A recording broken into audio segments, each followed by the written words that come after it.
Villanova. So Villanova, that's who ESPN has as their number one going into next year. They've got Creighton as number two, but I could definitely see Villanova. They're bringing a lot of talent back. My favorite going into next year, I think a team to watch is going to be like I just brought them up as a sleeper for this year is Virginia, UVA. Uh, Yeah. they're bringing in. Well, first of all, so they're going to lose two starters, but they're bringing three starters back, including Clark, who was a big catalyst for the run at the end of the year, a lot of game-winning shots. But they're bringing in ESPN 100 wing Abdul Rahim, who has been described as one of the best pure scorers in the 2020 class.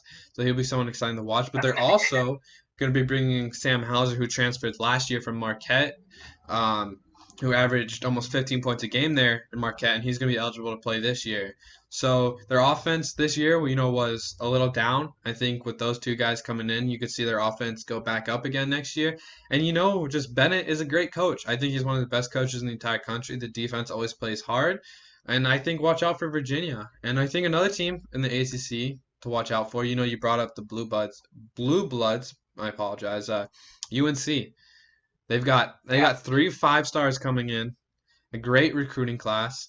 And they still have talent that was there this year. They just had a lot of injuries. And I don't think North Carolina's going to be bad 2 years in a row. So definitely you can watch out for some of those teams.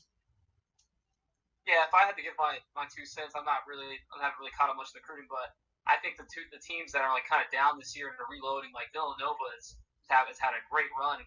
Even this year they're still in the conversation with the kind of like the, I don't want to say lack of talent, but with losing big players. I think Villanova could be something to look out for, and North Carolina's getting a lot of recruits. I mean, they had an off year, but Roy Williams haven't played good basketball. hmm Well, I But think of that course, Florida Gators are going to win the national championship Florida again. Gators, the Gators will be interesting. They're going to lose Yeah. a few players this year. Blackshear will be gone. It was supposed to be a big addition. A couple players leaving early for the draft.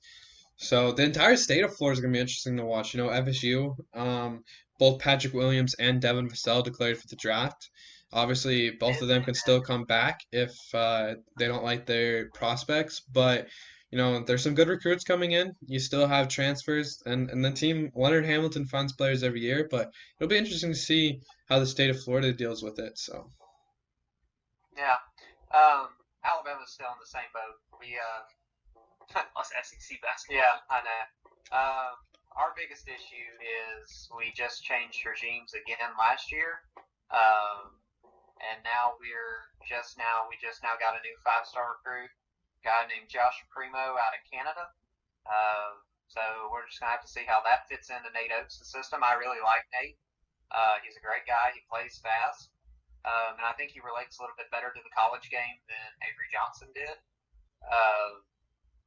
But Alabama's just one of the schools that I think we're always going to be at most mediocre because of our reliance on football as our main sport.